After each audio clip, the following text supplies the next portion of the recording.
नमो अखण्डमण्डलाकारं व्याप्तं येन चराचरं तत्पदं दर्शितं येन तस्मै श्रीगुरवे नमः। गुरुर्ब्रह्मा गुरुर्विष्णु गुरुर्देवो महेश्वर गुरुर्साक्षात् परब्रह्म तस्मै श्रीगुरवे नमः। ध्यानमूलं गुरोर्मूर्ति पूजामूलं गुरोर्पदं मन्त्रमूलं गुरोर्वाक्यं मोक्षमूलं गुरोर्कृपाम् ब्रह्मानन्दं परमसुखदं केवलं ज्ञानमूर्तिं द्वन्द्वातीतं गगनसदृशं तत्त्वमस्यादिलक्ष्यम् एकं नित्यं विमलमचलं सर्वदा साक्षिभूतं भावातीतं त्रिगुणरहितं सद्गुरुं तं नमामि, सद्गुरुं तं स्मरामि, सद्गुरुं तं भजामि। नमो श्री ब्रह्म विद्यायां योग शास्त्रे नमः। श्री गुरुचरण कमलेभ्यो नमः। श्री कृष्णाय नमः।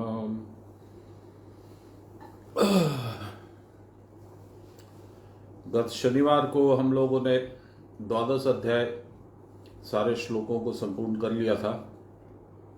आज हम लोग बाबा ने जो लिखा है उसके हिसाब से द्वादश अध्याय के वक्तव्य के संबंध में संक्षिप्त पुनरालोचना यानी रिविजन, जो हम लोग उसको आज रिवाइज करेंगे। और जो जो हम लोगों ने भक्ति योग में भगवान के मुख से सुना है उसका विस्तार गुरुमुख से सुना है, उस पर हम लोग पुनः एक बार दृष्टिपात करेंगे। और उसके बाद यदि समय रहा 13वें अध्याय में हम लोग प्रवेश कर जाएंगे। 13वां अध्याय और 14वां अध्याय दो ऐसे अध्याय हैं जिसमें अध्याय की व्याख्या की समाप्ति के बाद सान्याल महाशय ने विस्तृत पुनरालोचना की है, यानी समराइज किया है, बहुत सारा कुछ समझाया है। तो ये बहुत गूढ़ विषय है समूचा। देखिए, ये सारे ही अध्यायों पे मैं बोलता आ रहा हूं, हर अध्याय के बाद ऐसा लगता है कि इससे ज्यादा गूढ़ नहीं हो सकता है, पर क्रमशः गूढ़ से गूढ़तम गूढ़तर होते होते हम लोग गूढ़तम एकदम पहुंच गए। 13वां और 14वां अध्याय ज्ञान विज्ञान योग, प्रकृति पुरुष विवेक योग, ये सब है। तो वहां जब आएंगे तब आएंगे। अभी हम लोग 12वें अध्याय का जो संक्षिप्त आलोचना सान्याल बाबा ने की है उस पे हम लोग ध्यान देते हैं।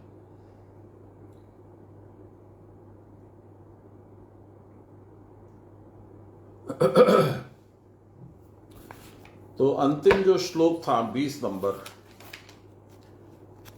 वह था, जस्ट टू रिवाइज,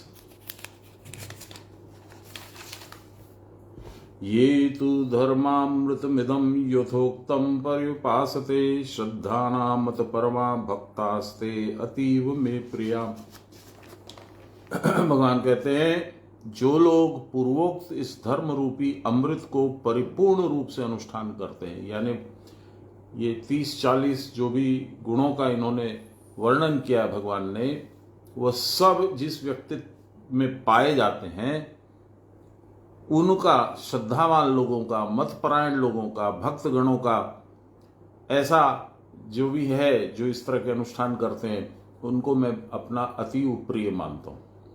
क्योंकि ऐसे यदि आपके अंदर लक्षण उत्पन्न होंगे तो जैसा कि हम लोगों ने इस अध्याय के दौरान सुना है, समझा है, वो ये है कि वह आत्मा के साथ एक हो जाएंगे, आत्मा के साथ एक रूपता को प्राप्त हो जाएंगे, यानी परावस्था में पहुंच जाएंगे। ये सब लक्षण होंगे तो इसी से कंक्लूड किया भगवान ने। आज हम लोग सिर्फ बाबा की जो रिवीजन है, जो आलोचना, पुनरालोचना है, उस पर हम लोग विचार कर रहे हैं। अब मैं ज्यादा बोलूंगा नहीं, पढ़ूंगा, क्योंकि बाबा ने बहुत अच्छे से समझाया, ऐसा मेरा विश्वास है। सुनिए। ब्रह्म के दो विभाग हैं, एक निर्गुण और एक सगुण। निर्गुण की उपासना नहीं होती। साधना के फलस्वरूप कोई कोई साधक ब्रह्म के इस निर्गुण भाव को उपलब्ध कर सकता है, सब नहीं कर सकते। परंतु यह है क्या, यह कहने से या समझने योग्य भाषा का अभाव है। कोई विशेषण देकर उस अवस्था को नहीं समझा सकते। उसकी चिरकाल तक मुंह का स्वादनवत साधकेंद्र लोग अनुभव मात्र कर सकते हैं, मुंह से नहीं बोलेंगे और स्वाद लेंगे, यानी ज्ञान मूर्ति, ध्यान मूर्ति, जो भी आप बोलना चाहें।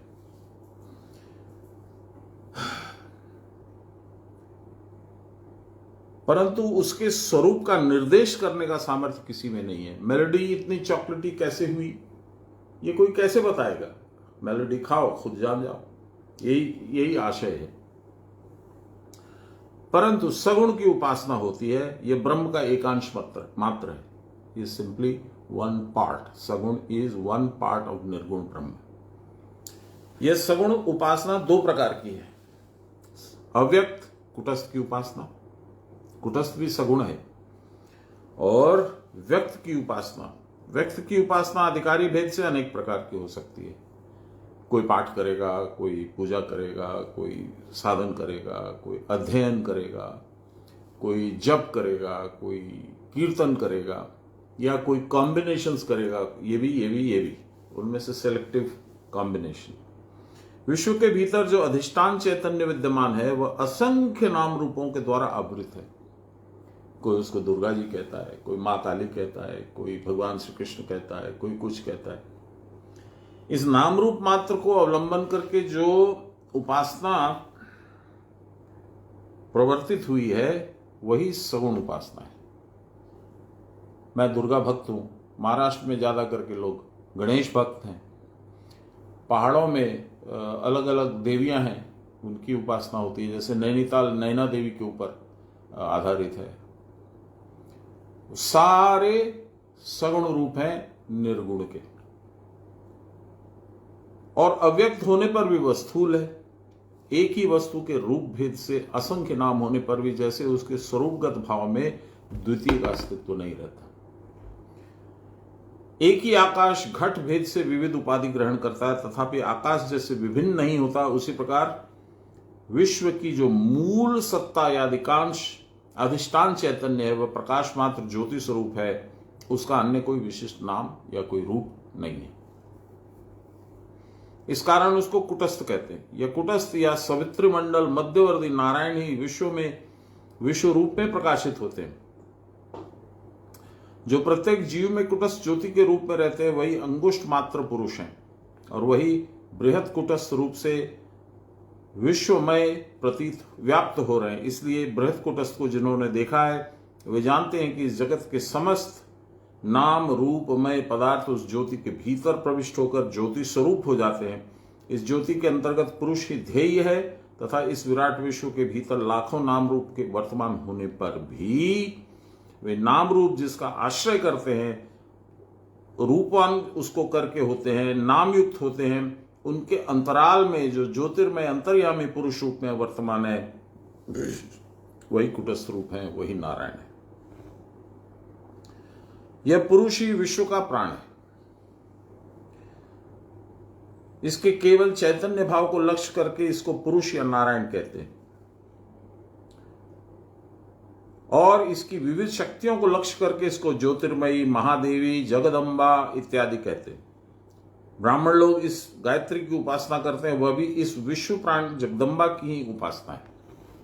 यानी स्त्री रूप में, पुरुष रूप में, शक्ति रूप में, निष्क्रिय रूप में, साक्षी रूप में, सब रूप में वही नारायण है।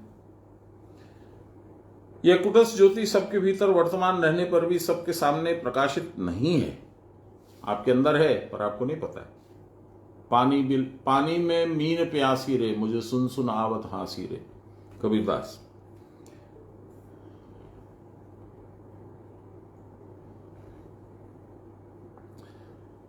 इसका कोई परिवर्तन न होने के कारण इसको कुटस्थ कहते हैं। वेदविद पुरुष इसको अक्षर ब्रह्म कहा करते हैं। सैया एक बिंदु रूप सिंधु रूप आधार, जगते रूप जाते कोरई बिहार। आदित्य के प्रकाश के समान वह स्वप्रकाश स्वरूप है। चिंतन के द्वारा कोई उस रूप को साक्षात्कार नहीं कर सकता है। सोच के आप वहां नहीं पहुंच सकते, इसलिए वह अचिंत्य है। वह अपने आप में प्रकाशित होता तो है, परंतु मलिन बुद्धि के द्वारा वह अगोचर है।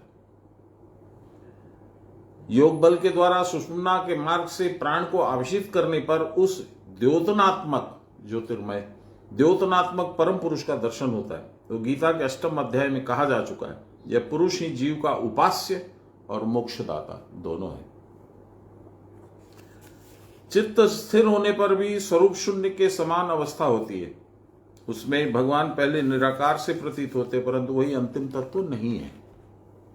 निराकार असीम आकाश को भेद करने पर पुनः चिन्मय लीला विग्रह का अनुभव होता है। देखिए क्या कंस्ट्रक्शन है, क्या इंजीनियरिंग है, अद्भुत। वह माइक रूप नहीं है, वह नित्य सच्चिदानंद विग्रह है।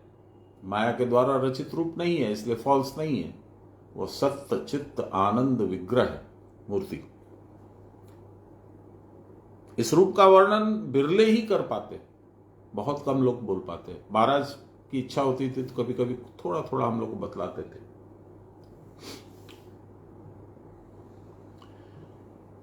इसको तत्त स्थान निवासी जीवन मुक्त महापुरुष समय समय पर अनुभव करते हैं। जो वहां रहते हैं, जो महापुरुष वहीं पे रहते हैं, वहीं पे निवास करते हैं, वो लोग इनको कभी कभी अनुभव करते हैं। उसके परे भी जो अनिर्वचनीय अव्यक्त अवस्था रहती है, वह कहने या समझने में आ ही नहीं सकती है। बहुत से लोग समझते हैं कि योगी समाधि मग्न होकर कुछ भी अनुभव नहीं कर सकते, अतः उस अवस्था में आनंद का पूर्ण अभाव होता है। हमारे बच्चे भी यही कहते थे, आंख बंद कर लिया, लाइट ऑफ कर दिया, कमरे को अंधेरा कर दिया और बैठ के क्या आनंद आता। आप लोग घंटों घंटों बैठे रहते मेलोडी खाओ, खुद जान जाओ। अतः उस अवस्था में आनंद का पूर्ण अभाव होता है, ऐसा सोचते हैं लोग, परंतु यह बात सत्य है ही नहीं। योगी समाधि की अवस्था में जो आनंद प्राप्त करते हैं, उसकी तुलना किसी सांसारिक आनंद के साथ हो ही नहीं सकती। व्यक्त उपासना में प्रतीक की उपासना देश में नाना प्रकार से है।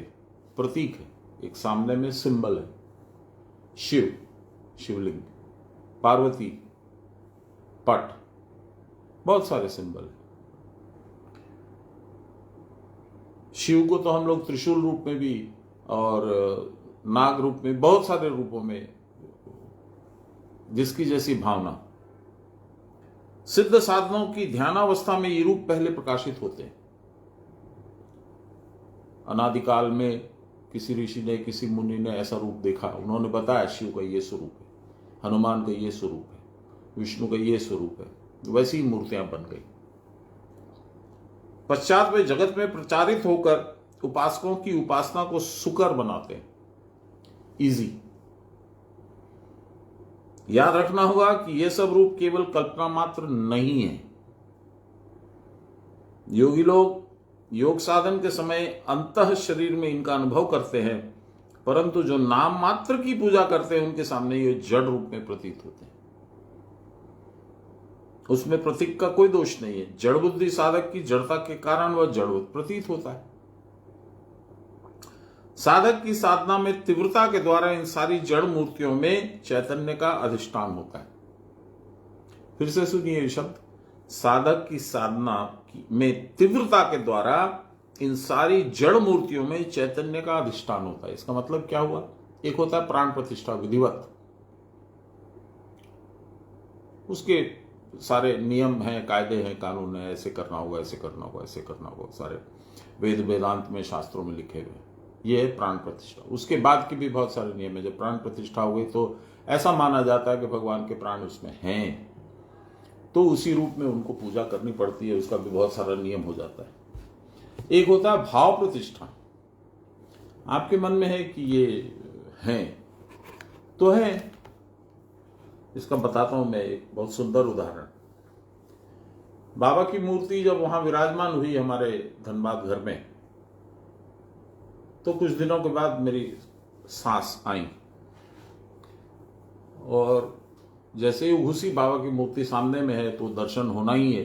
तो उन्होंने कहा ये तो दादा जैसे नहीं लगते। बाबा चूंकि उनके गुरु भाई थे, दोनों तिवारी बाबा से दीक्षित थे, ये तो दादा जैसे नहीं लगते। तो मुझे थोड़ा खराब लगा। मैं बड़े प्रेम से, चाव से, माँ के आशीर्वाद से बाबा को लेके आया था और स्थापित किया था। तो मैं कुछ नहीं बोला, बोलने का कुछ था नहीं, ये उनका भाव है। फिर वो चली गई बाबा के रूप में ऊपर साधन करने के लिए।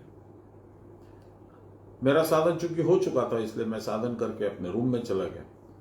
मैं टीवी भी देख रहा था, इतने में खूब जोर से रोने की आवाज आई। तो मैं भाग के आया। थोड़ा उनका भारी शरीर था, तो मुझे लगा कहीं पैर वैर मुचक गया है, गिर गई हैं, क्या हो गया।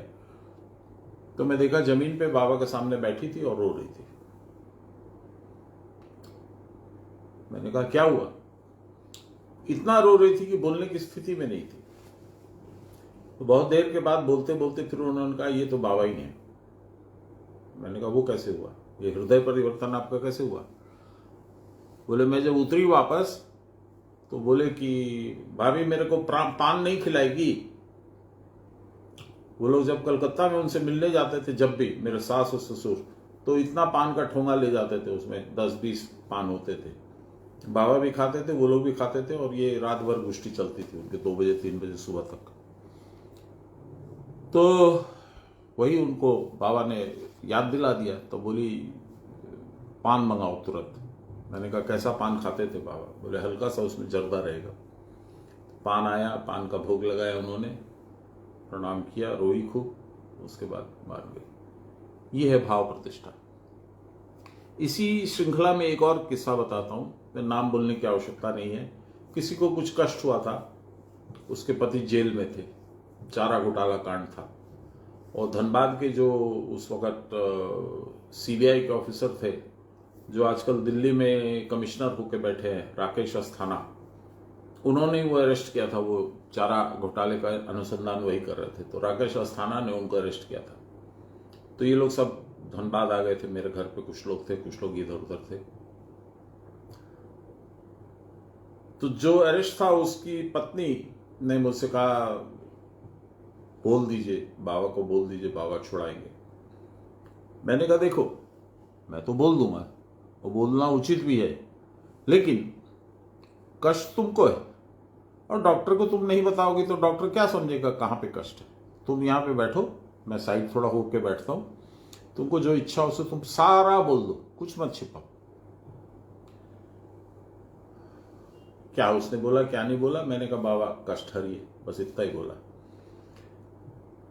भाई साहब, वो लोग 5 लाख रुपए तक खर्च करने को तैयार थे। कुछ ऐसी स्थिति बाबा ने बनाई कि जो जज उनकी बेल के सुनने, बेल नहीं मिल रही थी, मुश्किल यही थी कि बेल नहीं मिल रही थी। तो जो जज बेल सुनने वाले थे, कोई डॉक्टर पटनायक साहब थे, अब रिटायर्ड हो गए बहुत दिन, तो उनके संपर्क का, उनके साथ वकालत किया हुआ एक वकील मिल गया। तो मैंने उनको कहा कि भाई साहब ऐसा ऐसा है, कुछ मदद होगी? बोले एकदम होगी। क्या केस है? मैंने कहा ऐसा ऐसा केस। तो मेरा जो आने जाने का खर्चा और फीस है वो लूंगा बस। मैंने कहा और ऊपर उनको जज साहब को कुछ देना होगा कुछ? बोले वो कुछ नहीं लेंगे। 40,000 रुपये में उनकी फीस चुकाई और वो फ्री हो गया, बेल मिल गई। यदि वो मूर्ति सिर्फ मूर्ति होती तो ये घटनाएं नहीं होती। इसलिए इसको कहा जाता है भाव प्रतिष्ठा। और जो रामकृष्ण परमहंस थे, वह भी मां के सामने भाव समाधि पा जाते थे। इतना वो मां में विलीन हो जाते थे मानसिक रूप से कि उनको समाधि लग जाती थी। व्यक्त उपासना में प्रतीक की उपासना देश में नाना प्रकार से प्रचलित है। सिद्ध साधकों की ध्यानावस्था में ये सब पहले प्रकाशित होते हैं, पश्चात ये जगत में प्रचारित होकर उपासकों को उपासना सुकर कर देते हैं। याद रखना होगा कि ये सब रूप केवल कल्पना मात्र नहीं है। कोई कृष्ण रूप, कोई हनुमान रूप, कोई राम रूप, कोई शिव रूप, ये सब कल्पना नहीं है। ऋषियों ने, साधकों ने, सिद्ध पुरुषों ने ध्यान के समय इन रूपों को देखा है, उनके अर्थ को समझा है, उनके मर्म को जाना है, और हम सब साधारण व्यक्तियों के लिए इसको वर्णित किया है। योगी लोग योग साधन के समय अंतः शरीर में इनका अनुभव किया करते हैं, परंतु जो नाम मात्र की पूजा करते हैं उनके सामने ये जड़ रूप में प्रतीत होते हैं, उनको मूर्ति ही दिखते हैं। उसमें प्रतीक का कोई दोष नहीं है। जड़ बुद्धि साधक की जड़ता के कारण वह जड़वत प्रतीत होते हैं।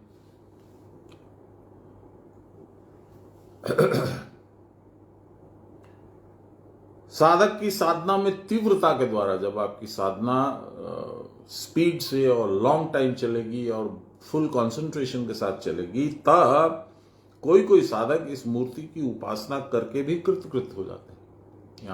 यहां पे देख करके मंत्र जप, मूर्ति ध्यान, नाम कीर्तन आदि प्रतीक उपासना के अंतर्गत है। ये सारी उपासनाएं एक प्रकार से शरीर की या प्राण की ही उपासना है। व्यक्त उपासना के भीतर श्रेष्ठ उपासना हुई, मां प्रणाम निवेदन, व्यक्त उपासना के भीतर श्रेष्ठ उपासना हुई प्राणोपासना, प्राण की उपासना। क्यों बोली?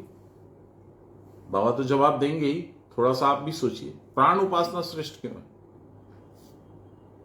क्योंकि प्राण ही भगवान की व्यक्त शक्ति है संसार में जो देखी जा सकती है।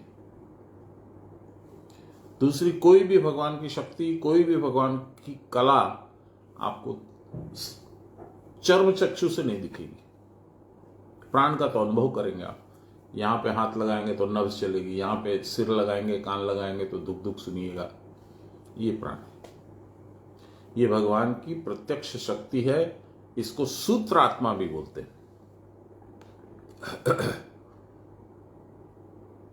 प्राण का व्यक्त भाव श्वास प्रश्वास रूप में देह में वर्तमान रहता है। लीजिए, जो मैं बोला वही बात बाबा बोल रहे हैं। इस श्वास रूपी मंत्र को चैतन्य युक्त करना होगा। सांस आ रही है, जा रही है, आप कुछ भी करते हो, सांस तो चलती रहती है, लेकिन इसको चैतन्य युक्त कैसे करोगे? चैतन्य का इसके साथ ध्यान लगा करके, इसको ज्वाइन करके। ये साधन में गुरु महाराज सिखाएंगे, मैं नहीं बोल सकता। जब तक श्वास है तब तक जीवन है, बाहरी चैतन्य भी है। इस व्यक्त प्राण की उपासना ही साधक निष्कल अवस्था प्राप्त करता है। निष्कलम तम विजानीयात श्वासो यत्र लयम गतः। इस व्यक्त प्राण या श्वास की उपासना करते करते साधक अव्यक्त या स्थिर प्राण का संधान पा जाता है। फिर से बता दूं, वो स्थिर प्राण या क्या कहा बाबा ने, अव्यक्त प्राण, वो कहां है? वो मूलाधार में ऊर्ध्वमुखी त्रिकोण में 3.5 वलय में सर्पाकार में सुषुप्त है। उसी को कुल कुंडलिनी शक्ति बोलते हैं। उसी का जागरण है मनुष्य के कल्याण का मार्ग।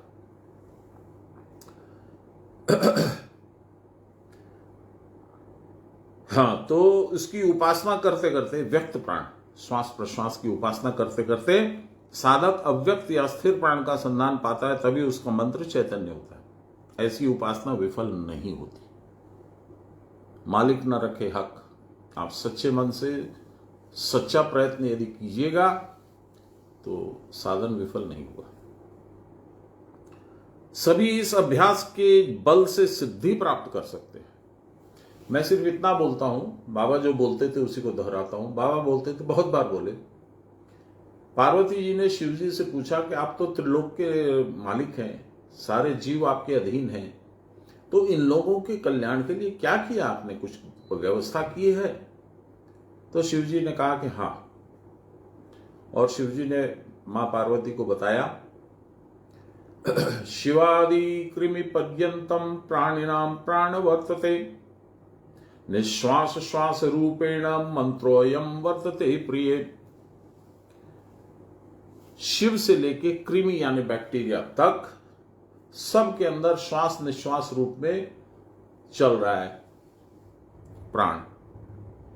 उस पे ध्यान लगा करके जो जप करेगा वह त्राण पा जाएगा, मुक्त हो जाएगा। मेरा अपना व्यक्तिगत अनुभव ये है कि बहुत कॉम्प्लिकेटेड साधन भी मिला है, कुछ कुछ भी हुआ, ये भी हुआ, वो भी हुआ, वो भी हुआ, लेकिन सबसे सहज और सबसे सरल और सबसे प्रभावी यही है। मैं एक बार बाबूलाल जी जब मुख्यमंत्री बने थे झारखंड के, तो मैं मिलने गया था। तो एक कुछ घटना हुई, ऊर्जा मंत्री थे लालचंद महतो, वो आए और बाबूलाल जी ने उनको कहा 2 मिनट ये निकलते तब आइएगा। तो उनको अच्छा नहीं लगा, तो वो भुन भुन करके गए। तो मैंने कहा सर ये तो गुस्सा हो गए, मैं बैठ जाता हूँ बाहर, आप इनसे बात। अरे बैठने दीजिए ना, आपसे अच्छी चर्चा चल रही है, बात करेंगे, बैठिए आप। बैठ गया। तो मैंने कहा आप अपने गुस्से पे इतना काबू करते हो कैसे?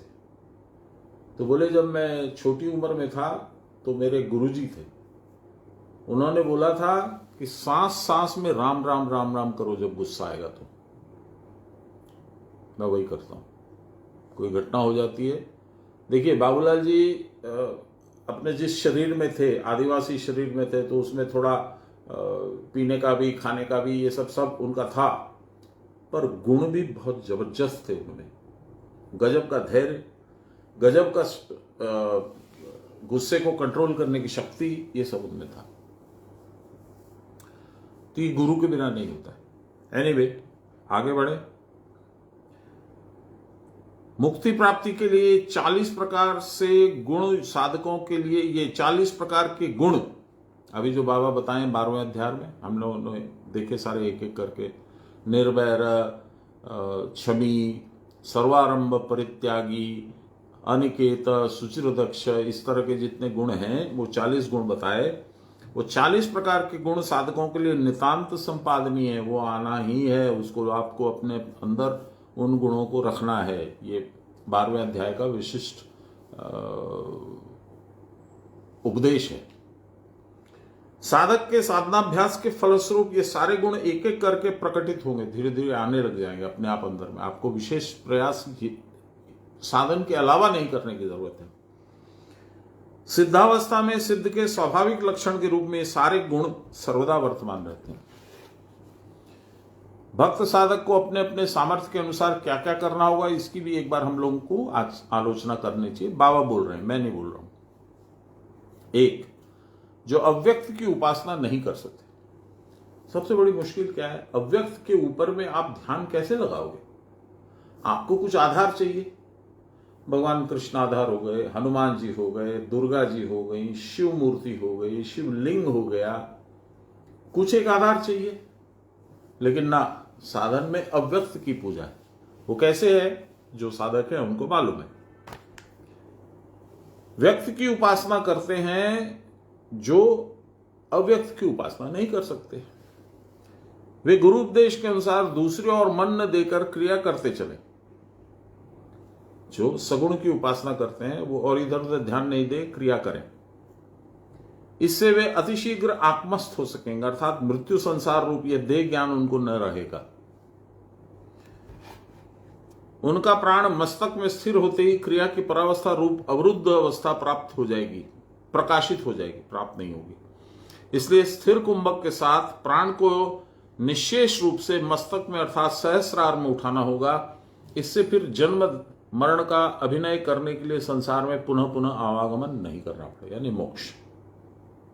2, प्रतिदिन 12 से 14 घंटे अभ्यास करने पर 1728 बार प्राणायाम का अभ्यास करने पर प्राण शीघ्र त्रिकुटी भेद कर सहस्रार में पहुंच सकता है।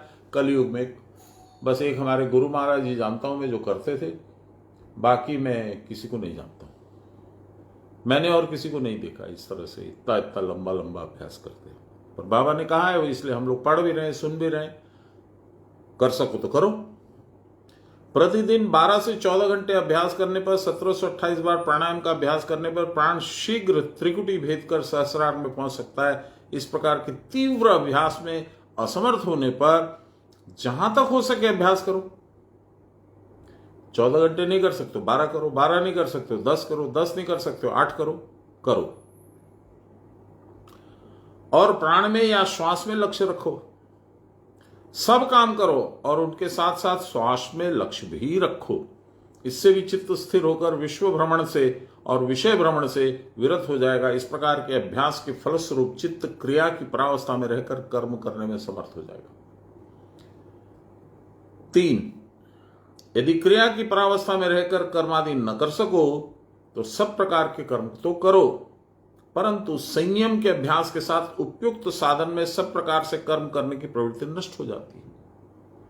परंतु जिनकी प्रवृत्ति उस समय भी प्रबल हो, वे यदि संयम अभ्यास के साथ क्रिया योग के त्रिविध अनुष्ठानों की साधना करते हैं तो उनके फलस्वरूप उनके प्राण स्थिर हो जाएंगे और प्राण की स्थिरता के साथ ही मन भी स्थिर होकर विलीन हो जाएगा। क्रिया की परावस्था में रहकर नशेबाज के समान कर्म करने का सामर्थ्य नहीं रहेगा। क्रिया योग का अभ्यास करने पर उस अभ्यास के फलस्वरूप मन उत्तर उत्तर ध्यानावस्था में प्रवेश कर सकेगा। इस प्रकार के भी जो साधक हैं वो साधनाभ्यास करते हैं, वे शीघ्र ही गीता के 11वें अध्याय के अंतिम श्लोक में कथित लक्षणों को प्राप्त कर सकते हैं। क्या है वो लक्षण? बाबा ने फिर रिपीट किया, आप सोचिए कितना इंपॉर्टेंट है। मत कर्म कृत मत परमो मद भक्त संग वर्जित निर्वैर सर्वभूतेषु यस मामेति पांडव। तो स्पष्ट है, फिर भी मैं इसको कुछ लोग जो जिनको याद नहीं है उनके लिए पढ़ देता हूं। मत कर्म कृत, मेरा कर्म करके, मेरा कर्म क्या है? भगवान का क्या कर्म हो सकता है? भगवान का कर्म है उनको याद करना, तुम भगवान के अंश हो। मत कर्म कृत यानी क्रिया, क्रिया करके मत परमो, मेरा परम भक्त हो जा या मेरा परम रूप से मुझ में ही लीन हो जा। मद भक्त, मेरा भक्त बन। संग वर्जित, सांसारिक सुखों से वर्जन कर लो, अपने आप को अलग कर लो। निर्वैर, किसी से बैर नहीं।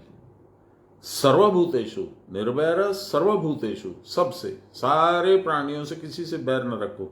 यस मामेति पांडव, ऐसा जो है वह मुझ में ही लीन हो जाएगा, वो मुझ में ही प्रवेश कर जाएगा पांडव। मैं आपको एक श्लोक अभी पढ़ते पढ़ते याद आया जो बाबा बोले थे, प्राण कर्म करो, ये करो वो करो। उसमें क्या है आपको ध्यान में है? प्राणापान समो कृत्वा नाड़ी शुद्ध विदो नाड़ी चक्र विशोधते सुषुम्नावदनं भित्वा मध्येश्चरति मारुतः। प्राणापान करके यानी क्रिया करके नाड़ी चक्र जब विशुद्ध हो जाएंगे तो बीच में यानी मध्य मार्ग में संचरण होगा श्वास का, यानी सुषुम्ना में प्राण चालू हो जाएगा। सुषुम्ना बदनम भित्वा, उसको सुषुम्ना के मुंह को खोल के उसके अंदर घुस करके प्राण चलना चालू होगा, बाहर का श्वास प्रश्वास बंद हो जाएगा। तब क्या होगा? मन लीन हो जाएगा, प्राण अचंचल हो जाएगा, स्थिर हो जाएगा और मुक्ति हो जाएगी। ये हम लोगों ने पढ़ा था, शायद 10वें में पढ़ा, 9वें में पढ़ा। चलिए आगे चलते हैं। देखिए इस श्लोक को जो अभी पढ़ा हम लोगों ने, मत कर्म कृत मत परमो मद भक्त संग वर्जित निर्वैर सर्वभूतेषु सच मामेति पांडव, उसका अर्थ बाबा ने यहां फिर लिखा है।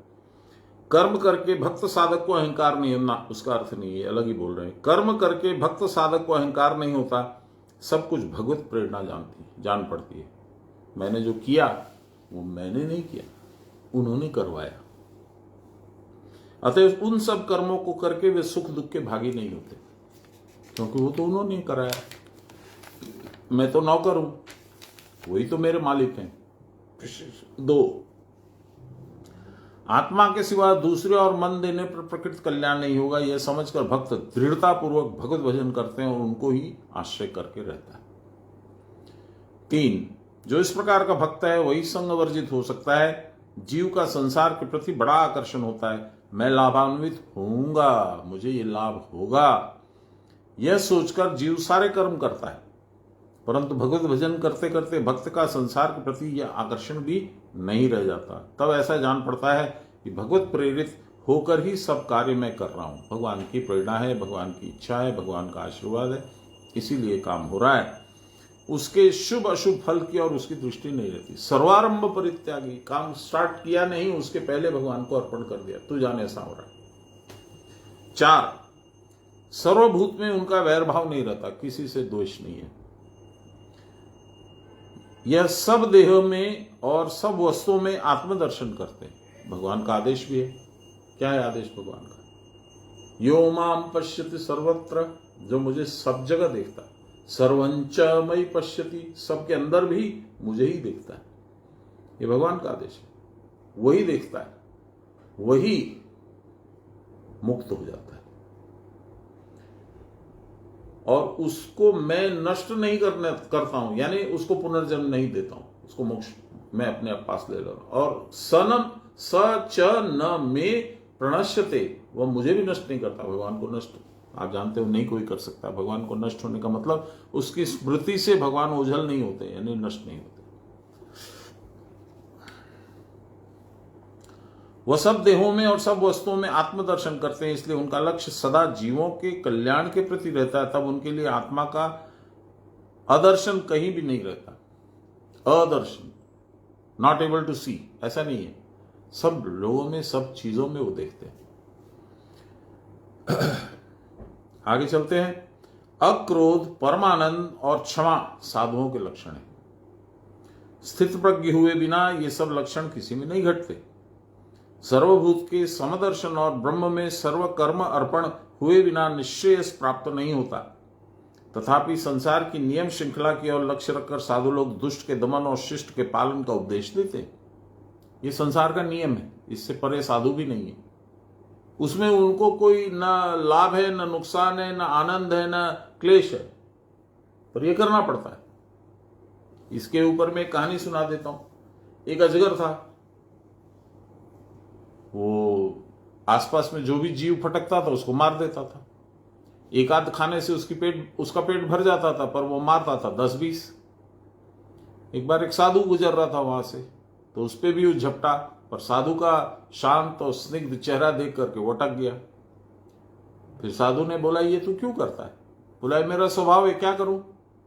बोला, ठीक है, तेरा स्वभाव है तो तू 1 मार, 2 मार, जितना तेरा पेट भरने के लिए आवश्यक है उतनी हत्या कर, तू ज्यादा मत कर। बोला, ठीक है।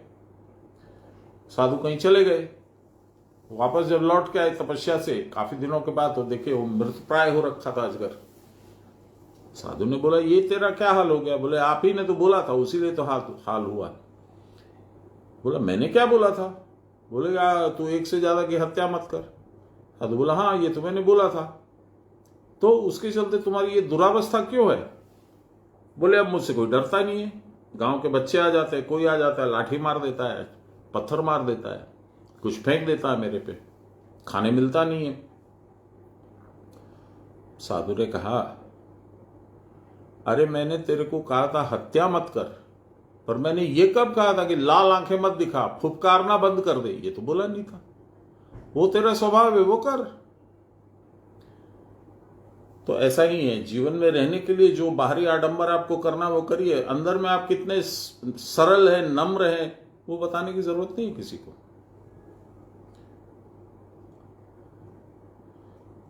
इसलिए यहां पे जो बाबा ने लिखा है, तथापि संसार की नियम श्रृंखला की ओर लक्ष्य रखकर साधु लोग दुष्ट के दमन और शिष्ट के पालन का उपदेश देते हैं।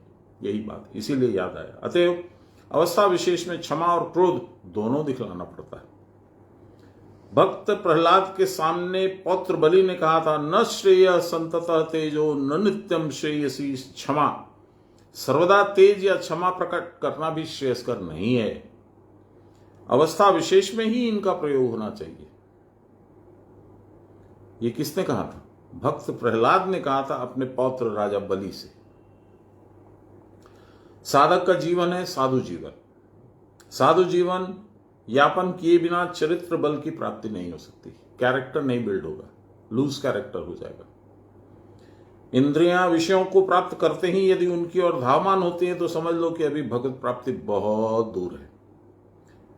जो आत्मजयी नहीं है, अर्थात जिनका मन विक्षेप शून्य नहीं हो सका है, उसे इंद्रिय जय करने में पूर्ण असमर्थ समझो। ईश्वर में विश्वास करना पड़ेगा, परंतु बलपूर्वक विश्वास उत्पन्न नहीं होता है। इसके लिए साधु संग करना होगा। साधु संग से शास्त्र में दृढ़मति उत्पन्न होती है।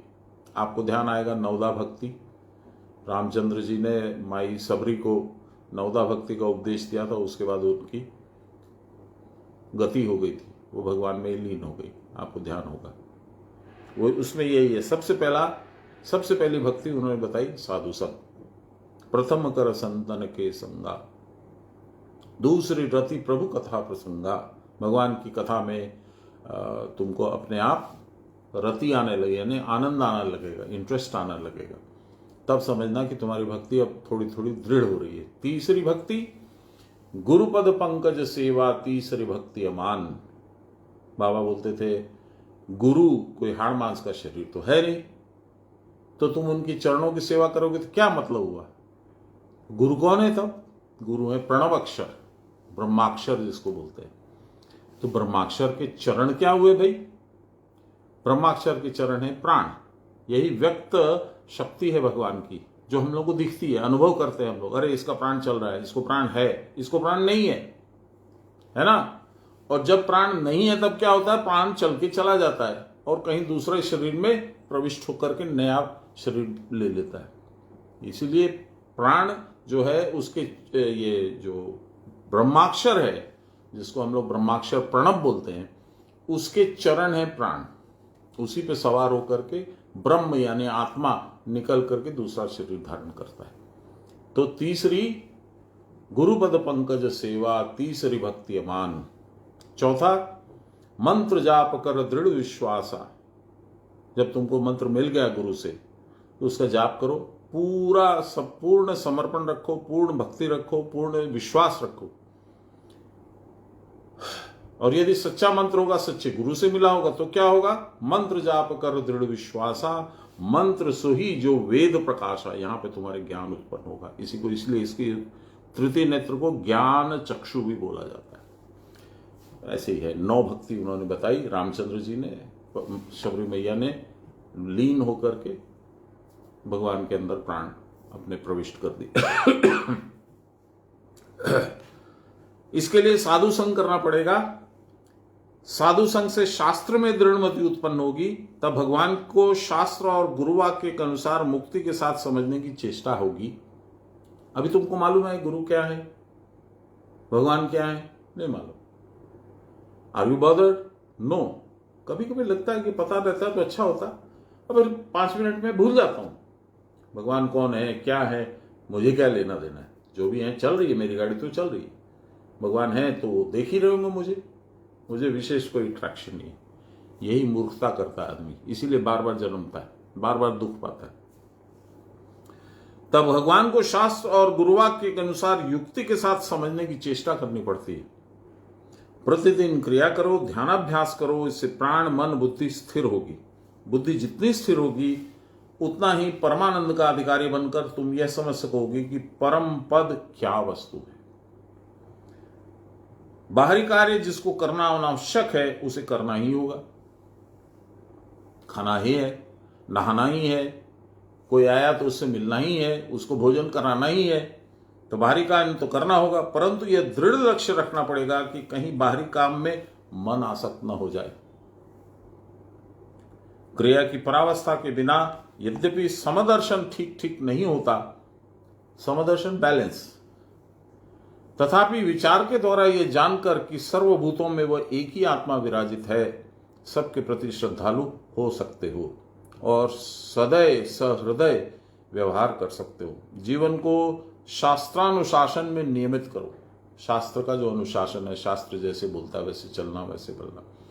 बहुत छोटी छोटी बहुत सुंदर सुंदर उक्तियां हैं शास्त्र में। एक है उक्ति, सत्यम ब्रूयात प्रियम ब्रूयात, माँ सत्यम अप्रियम ब्रूयात। अब हम लोग संस्कृत समझते नहीं है, संस्कृत पढ़ना हम लोग मूर्खता की बात समझते हैं। स्कूल में हम भी ऐसा ही समझते थे, पर कितना सुंदर है देखिए। सत्यम ब्रूयात, सत्य बोलो। प्रियम ब्रूयात, जिसको सुन करके अगला तुम्हारा प्रियता का पात्र बने, प्रेम का पात्र बने, ऐसा बोलो। तो फिर सत्यम ब्रूयात प्रियम ब्रूयात, मां सत्यम अप्रियम ब्रूयात। मां मतलब नहीं, सत्य हो लेकिन प्रिय नहीं हो तो मत बोलो। ये एक आचरण का मुख्य केंद्र हो गया। जो मुझे मालूम है ये मां बदमाश है, पर उसके सामने बोलना जरूरी है क्या? सत्य है कि वो बदमाश है, सत्य है कि फलाना आदमी गधा है, बुद्धि नहीं है, अरे गधा, क्या लाभ क्या होगा? तो इस तरह के शास्त्रों में बहुत सारे आचरण बताए हुए हैं। उसी का अनुपालन कीजिए, नियमित रहिए, अधिक मत बोलो, सर्वदा श्वास में लक्ष्य रखकर स्मरण में सचेष्ट रहो, परित साधन से कभी पीछे न रहो। किसी का भला होता हो तो कर दो, भूल जाओ। सब जीवों में यही आत्मा है, यह जानकर किसी से घृणा न करो, यहां तक कि शत्रु से भी द्वेष न करो, यही अमृत धर्म है। अब यहां पर एक बैलेंस की भी आवश्यकता है। अब कोई मुसलमान आपको काटने आ रहा है, तलवार लेकर के दौड़ रहा है आपके पीछे, तो उससे आप प्रेम कीजिएगा? संसार का जो नियम है उसके अनुसार या तो आप उसका प्रतिकार कीजिएगा या भाग जाइएगा वहां से। आपकी क्षमता होगी रोकने की तो रोकिएगा, नहीं तो आप भाग जाइएगा। तो शास्त्रों की बात को यथार्थ के साथ में थोड़ा बैलेंस करके चलना पड़ेगा। फिर इसमें लिखा है, इससे हृदय में धर्म का आचरण करके साधु जीवन प्राप्त किया जा सकता है। इन सब आचरणों से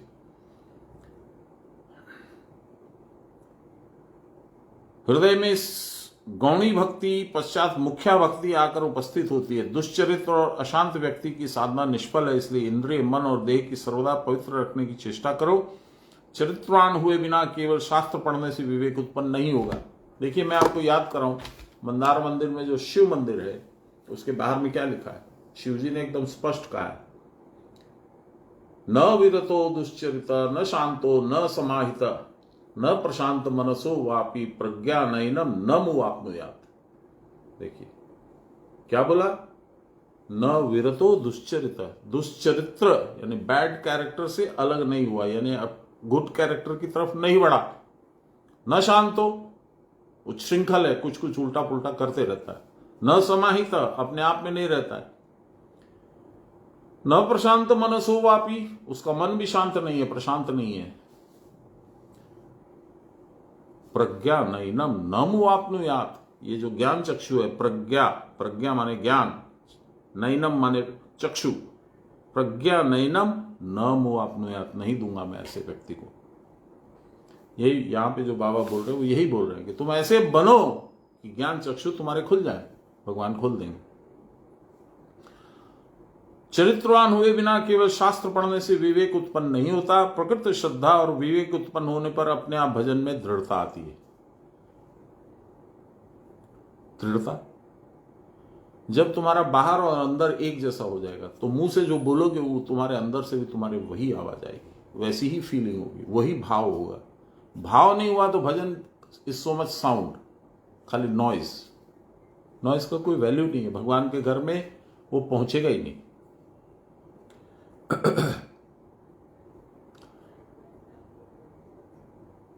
अविरत भजन के फलस्वरूप चित्त विषयाकृष्ट न होकर सर्वदा सब विषयों से संतोष प्राप्त करता है। इस प्रकार से विक्षेप शून्य होने पर ही चित्त परम पद में प्रविष्ट होता है। तब सर्वात्म दृष्टि उत्पन्न होने पर परम ज्ञान की प्राप्ति से साधक सदा के लिए कृतकृत्य हो जाता है। इति श्री श्यामाचरण आध्यात्मिक दीपिका नामक गीता के 12 अध्याय की आध्यात्मिक व्याख्या समाप्त। मैं एक कहानी कई बार बोल चुका हूं, आज फिर दोहराऊंगा आप लोगों के लिए। ये जो अभी बोला ना भगवत भजन, इसकी बात बोलता हूं। मेरे गुरु महाराज जब भी आते थे तो बोलते थे, तो सोजा नहीं रे जीते जी बाबा, तब क्या करना होगा? दरवाजा बंद करे भगवान के डाकते होगे, दरवाजा बंद करके भगवान को पुकारना होगा। क्या बोलना हो बाबा? प्रभु हमको भक्ति दीजिए, शरणागति दीजिए, बुद्धि दीजिए। तो रोना पड़ेगा। तो मैं सच्चा शिष्य बन करके और अपने साधन कक्ष में जा करके रोने की चेष्टा करता था, पर रोना ही नहीं आता था। इतना हृदय कड़ा हुआ है तो रोना नहीं आता था, तो क्या करूं? तो थोड़ा वैसा एटमॉस्फेयर बनाने के लिए मैं भगवान को गीत सुनाता था, भजन। अपने सूरदास जी का लिखा हुआ है, जगजीत सिंह जी ने गाया है, वो सबको मालूम है, काफी कॉमन है, बड़ा पॉपुलर है, बड़ा मधुर भी है। तुम मेरी राखो लाज हरी, तुम हाई टोन में ले गया, तुम मेरी राखो लाज हरी, तुम मेरी राखो लाज हरी, तुम मेरी राखो लाज हरी।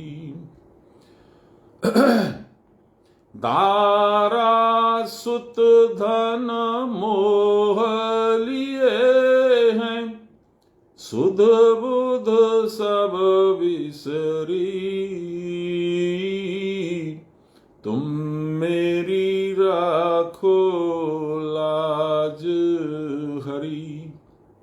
ये गाना मैं रोज सुनाता था और इस उम्मीद में कि शायद अब एक आध आंसू पड़ जाए तो बाबा की बात पूरी हो जाएगी, आज्ञा का पालन हो जाएगा, पर ना, काहे को एक आंसू नहीं गिरा। 6 महीने हो गए। 6 महीने के बाद में मैंने सोचा कि पता नहीं बाबा सुनते भी होंगे कि नहीं सुनते होंगे, पागल के जैसे यहाँ बंद करके कमरा और भगवान को बुला रहा हूं, वो सुन भी रहे हैं क्या। भाई साहब, गीता हाथ में लेके बोल रहा हूं, 3 ही 4 दिन के अंदर में बाबा अपने दल बल के साथ आ गए, 7-8 लोग आ गए। कुछ ऐसा संयोग बना, वो आ गए और बोले शाम को, रे जीतेन है बाबा, ओ हारमोनियम आछे तो, हाँ बाबा है, निकालो, ये अजय बहुत बढ़िया गाता, उनके साथ आए थे अजय बाबू, हम लोग के गुरु भाई। तो अजय को बोले तुम गाना गाओ, तो भजन गाया, चाइना गो महाराजा होते। ये लंबा है, मैं छोटे में बनाना चाहता हूं। हे माँ, मैं राजा नहीं होना चाहता, मुझे 2 वेला खाली खाना मिल जाए और एक झोपड़ी मुझे मिल जाए सर छिपाने के लिए, बस इतने में मैं संतुष्ट हूं। फिर 1-2 और सुनाए उसने, फिर और किसी ने, फिर और किसी ने, ऐसे करके 13 लोग थे, सबने नंबर लिया। मैं चुपचाप से कोने में बैठा था। तो बाबा मेरी तरफ मुड़े, तू नहीं गाएगा गाना? हाँ बाबा गाएंगे। बोलिए कौन सा गाऊं? वो गाना तुम मेरी राखो लाज हरी, वो तो तू अच्छा गाता है। अच्छा, मैंने कभी उनके सामने गाया नहीं ये गाना, तब भी बाद में भी। उनको कैसे मालूम? यदि वो नहीं सुनते हैं तो वो कलकत्ता बैठे बैठे सब सुनते हैं, आज भी सुनते हैं। तुम मेरी राखो लाज हरी मैंने सुनाया तो इतने दिनों से जो आंसू नहीं आ रहे थे वो अब आ गए। मैं रोने लगा तो मैंने उनको दंडवत प्रणाम किया। सिर पे उन्होंने हाथ रखा, ऐसे हाथ किया। खूब बढ़िया लड़का है जितेन, भगवान का भक्त है, खुदाई है, ये वो है। लोगों को भरमाने के लिए ये घटना क्या थी? मैं इतने दिन से प्रयास कर रहा था आंसू आ जाए, नहीं आए। मैं इतने दिन से सोच रहा था कि सुनते भी हैं कि नहीं सुनते हैं। उन्होंने बता दिया कलकत्ता से आके, हाँ मैं सुनता हूं रे भाई, निष्फिक्र रहे। ये है भगवान की लीला। Engineering pass, national award winner, ऐसे ही भगवान का भक्त नहीं होता है। उसका अहंकार 7वें आसमान पे रहता है। वो अपने गुरु के सामने क्या, किसी के सामने, भगवान के सामने नहीं झुकना चाहता है ऐसा आदमी। मैं वैसा ही था, किसी के सामने नहीं झुकता था। और मेरे गुरु ने क्या परिवर्तन कर दिया। चलिए हम लोग 13वां अध्याय पढ़ेंगे। 13वां अध्याय में त्रयोदश अध्याय प्रकृति पुरुष विवेक योग, बड़ा सुंदर है। और अब पूरी की पूरी गीता ही सुंदर है, इसमें मैं क्या बोलूं। लेकिन प्रकृति पुरुष विवेक योग का मतलब आपको बताता हूं। पहले हम लोग थोड़ी चर्चा कर ले, समय तो कम है लेकिन ठीक है। प्रकृति माने नेचर। ये नेचर क्या है? ये भगवान की अपनी शक्ति है, जिससे भगवान ने सारी रचनाएं बनाई हैं। कुछ को ध्वस्त करते हैं, कुछ को पुनर्निर्माण करते हैं। हम लोग एक दुर्गा सप्तशती में एक श्लोक है जो हम लोग साधन में भी गाते हैं, सृष्टि स्थिति विनाशानाम शक्ति भूते सनातनी। सृष्टि स्थिति विनाश। सृष्टि माने निर्माण, कंस्ट्रक्शन। स्थिति माने प्रेजर्वेशन, विनाश माने डिस्ट्रक्शन, नाश। ये प्रकृति का नियम है। ये प्रकृति कौन है? भगवान की अपनी शक्ति या छाया। ये ऐसा क्यों करती है, इसका कोई उत्तर नहीं है, क्योंकि ये उसका अपना स्वभाव है प्रकृति का। जैसे आपके नख और केश कितना भी काट लो, 15 दिन में, 20 दिन में, महीने में, 1.5 महीने में आ ही जाएंगे वापस। फिर काटो फिर आएंगे, फिर काटो फिर आएंगे। सारी जिंदगी ये चलता है, ये स्वभाव है। That is how it is constructed. तो भगवान कहते हैं एकम नित्यम विमलमचलम सर्वदा साक्षिभूतम भावातीतम त्रिगुण रहितम सद्गुरुम तम नमामि। ये सद्गुरु बोलो, भगवान बोलो, एक ही बात है। क्या? एकम, मेरे अलावा दूसरा कोई है ही नहीं। एकम नित्यम, अनादिकाल से मैं जैसा हूं वैसा ही हूं।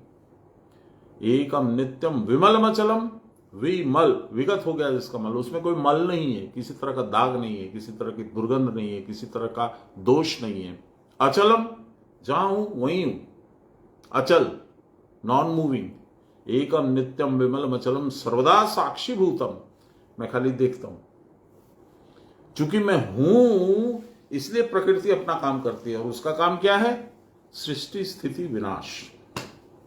एकम नित्यम विमलम अचलम सर्वदा साक्षीभूतम भावातीतम त्रिगुण रहितम, मुझ में कोई भाव नहीं है, ये अच्छा है, ये बुरा है, ये अच्छा कर रहा है, नहीं कर रहा है, इसको ऊंचा कर दो, नीचा करो, कुछ नहीं। सब अपने भाग्य से, अपने कर्मों के फल के हिसाब से आगे पीछे होते। और त्रिगुणातीतम, मेरे में गुण भी नहीं है, क्योंकि वो तीनों गुण तो मेरी प्रकृति में है। भगवान ने गीता में कहा है प्रकृति क्रियमाणानि गुणे कर्माणि सर्वशः अहंकारम विमूढ़ आत्मा कर्ता हमति मन्यते। प्रकृति क्रियमाणानि गुणे कर्माणि सर्वशः, जितने तरह के कर्म हैं संसार में वो सब प्रकृति कराती है। कैसे? सतोगुण, रजोगुण, तमोगुण उसके मुख्य अस्त्र हैं, इंस्ट्रूमेंट्स जिसके थ्रू वो चालू करती है, चाबियां। लोग समझते हैं मैं कर रहा हूं, मैं कर रहा हूं, मैं कर रहा हूं, मैं कर रहा हूं, ऐसा कुछ नहीं है। ये सब प्रकृति का खेला है। तो ये प्रकृति और भगवान अलग अलग होते हुए भी एक है। मेरी ताकत मुझसे अलग है, लेकिन मेरी ही तो है, तो अलग होते हुए भी अलग नहीं है। इसलिए आपको भगवान और ये पूरी सृष्टि, आपका संसार, आपके खुद के बारे में समझने के लिए इनको अलग अलग समझने की जरूरत है। कौन सा प्रकृति काम कर रही है, कौन सा पुरुष काम कर रहा है। इसीलिए अर्धनारीश्वर रूप में भगवान प्रकट होते हैं कहीं कहीं। एक बार एक सभा चल रही थी, वहां अर्धनारीश्वर रूप में पार्वती जी भी और शिव जी भी खड़े थे। श्रृंगी ऋषि था भगवान का परम भक्त शिव जी का, वो वहां बैठा था। तो शिव जी जब खड़े हुए तो बोले, मैं प्रकृति को, नारी को पूजा तुल्य नहीं समझता हूं भगवान, मां आप साइड हो जाइए। तो थोड़ा सा मां उनको लेसन देना चाहती थी। बोले मेरे अलग होने से तुम भी तो नहीं रहोगे। बोले नहीं, ऐसा कुछ नहीं है मां, भगवान है ना मुझे बचाने के लिए, आप थोड़ा साइड हो जाइए, मैं इनकी परिक्रमा कर लेता हूं। पार्वती जी ने उसमें से अपना तत्व टान लिया, प्रकृति का सारा तत्व टान लिया। प्रकृति में क्या है? सारे 5 जो भूत हैं, भूमि, रापो, अनलो, वायु, खंग, मट्टी, जल, अग्नि, वायु और आकाश, वो टान लिया तो धूल का ढेर बन गए, वहीं पे पड़ गए। वहां से आवाज हुई, मुझे बचाइए शिव जी। शिव जी बोले मैं क्या करूं, ये तुम्हारे और उनके बीच में, उनसे बात करो। तो उन्होंने क्षमा प्रार्थना की, मां मेरे से गलती हो गई, मैं आपके अस्तित्व को नकार रहा था, आप मुझे पुनः वापस खड़ा कर दीजिए। खड़े हो गए। उसके बाद उन्होंने दोनों की प्रकृति परिक्रमा की। ये मनुष्य को सोचने की जरूरत है कि वो जब पूजा करता है दुर्गा जी की तो किसकी कर रहा है, काली जी की तो किसकी कर रहा है। आप देखिए काली जी जो है महाकाल के ऊपर खड़ी है। महाकाल का मतलब क्या है? जो कभी बूढ़ा नहीं होता, इसलिए बच्चा महाकाल, बच्चा शिव लेटा हुआ है जमीन पे और उस पे खड़ी है। खड़े होने का मतलब क्या है? वही तो आधार है। काल ही तो मां काली का आधार है, उन्हीं से उत्पन्न हुए। काली इज द शक्ति ऑफ काल। सरदार जी लोग क्या बोलते हैं? सत श्री अकाल, बोले सो निहाल, है ना। सत श्री अकाल, त्रिकाल एक ही में है, भूत भविष्यत वर्तमान, वही अकाल, वही है ब्रह्म। हम लोग क्या बोलते हैं? जय श्री महाकाल, उज्जैन में मंदिर है, एक ही बात है, one and the same thing, words are different. इतना ब्यूटीफुल है, इतना सुंदर है कि जितना डीप में जाओगे उतने आनंद में रहोगे। अब तो समय नहीं है, 6:30 बज गए। हम लोग कल इस चर्चा को आगे बढ़ाएंगे। 13वां अध्याय कल ही हम लोग स्टार्ट करेंगे। खाली मूल श्लोक पढ़ देता हूं। श्रीमद् भागवत गीता 3 खंड 13 अध्याय। इस श्लोक के बारे में ये अर्जुन की जिज्ञासा है। कुछ लोग बोलते हैं कि ये मूल जो गीता थी, जब भगवान थे उस समय ये श्लोक नहीं है, तो ओरिजिनल नहीं मानते हैं। इसलिए कुछ लोग बोलते हैं 701 श्लोक है गीता में, कुछ लोग बोलते हैं नहीं 700 ही श्लोक है। ये जो पर्टिकुलर श्लोक है इसके बारे में डिस्प्यूट है। कुछ लोग बोलते हैं कि मूल गीता में ये नहीं था। एनीवे, यहाँ पे इंक्लूडेड है, लेकिन कैपिटल लेटर्स की जगह इसको सामान्य लेटर्स में भगवान ने दिखाया। वही देख करके मुझे याद आया कि इस तरह की इस पे कंट्रोवर्सी है। तो श्रीमद् भागवत गीता 13 अध्याय, प्रकृति पुरुष विवेक योग। अर्जुन उवाच, अर्जुन ने प्रश्न किया भगवान से, प्रकृतिम पुरुषम चैव क्षेत्रम व क्षेत्रज्ञमेव च एतद्वेतुमिच्छामि ज्ञानम ज्ञेयं च केशव। हे केशव, प्रकृति, पुरुष और क्षेत्र, क्षेत्रज्ञ, ये क्या है? ये तत्व से मैं जानना चाहता हूं, विस्तार से जानना चाहता हूं। आप मुझ पे कृपा कीजिए, मुझे बताइए। इसका अर्थ क्या है? अर्जुन बोले, हे केशव, प्रकृति और पुरुष, क्षेत्र और क्षेत्रज्ञ, ज्ञान और ज्ञेय, ये सब मुझे जानने की इच्छा है, आप मुझे बताइए। 3 चीजें बोली, प्रकृति और पुरुष, उसका हम लोग चर्चा कर चुके। क्षेत्र और क्षेत्रज्ञ क्या है? क्षेत्र हुआ शरीर, क्षेत्र के माने शरीर को चलाने वाला। ये आप भ्रम में है कि मैं अपने शरीर को चला रहा हूं। आपका मौका आ जाएगा, समय आ जाएगा, वो क्षेत्र की चला जाएगा। वो कुटस्थ पुरुष है, वो निकला प्राण के साथ चला गया, आपका क्षेत्र जो है वहीं पे ढेर हो जाएगा, श्रृंगी ऋषि के जैसे। ये क्षेत्र और क्षेत्रज्ञ। और तीसरा बोला ज्ञान और ज्ञेय। ज्ञान क्या है? ज्ञान है भगवान को जानना। Physics, chemistry, maths, history, geography, Sanskrit, Farsi, English, Hindi, ये ज्ञान नहीं है। ज्ञेय, ज्ञेय है जिसको जानना है भगवान। तो इन सब चीजों के भेद को और इन सब चीजों को तत्व से मुझे समझाओ।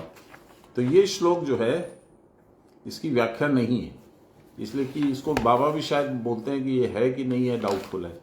इसलिए यहां 1 नंबर दिया है और यहां फिर 1 नंबर दिया है। भगवान इसका जवाब अब दे रहे हैं। वो श्लोक भी पढ़ देता हूं। इदम शरीरम कौन्तेय क्षेत्रमित्य विधीयते एतद् यो वेत्ति तं प्राहुः क्षेत्रज्ञ इति तद्विधि। हे कौन्तेय, कौन्तेय माने कुंती पुत्र अर्जुन, हे कौन्तेय, यह शरीर क्षेत्र नाम से अभिहित होता है, जाना जाता है, और जो इसको अनुभव करता है उसको क्षेत्र और क्षेत्रज्ञ तत्व की ज्ञाता के रूप में क्षेत्रज्ञ नाम से पुकारते हैं। बस हम लोग यहीं पर इसको रोकते हैं। कल हम लोग इसकी विस्तृत व्याख्या करेंगे ठीक इसी समय। मैं आप लोगों से क्षमा प्रार्थी हूं, कुछ डिस्टर्बेंस हो रहा है। अभी मुझे बहुत बार जाना पड़ रहा है, कभी रांची, कभी धनबाद, कभी कहीं, तो इसलिए जो रेगुलर जैसा चल रहा था कोरोना काल में, जब कहीं नहीं निकलना था, तो बड़े सुंदर ढंग से अपनी गति से चल रहा था गीता पाठ। अभी थोड़ा डिस्टर्ब है। सोमवार को मुझे आना चाहिए था, लेकिन मैं ऐसी स्थिति में था कि वहां मैसेज भी नहीं कर पाया। तो मैं आज और कल 2 दिन पढ़ूंगा, फिर उसके बाद में 21 और 22 कम से कम नहीं हो सकता 23 भी ना रहूं।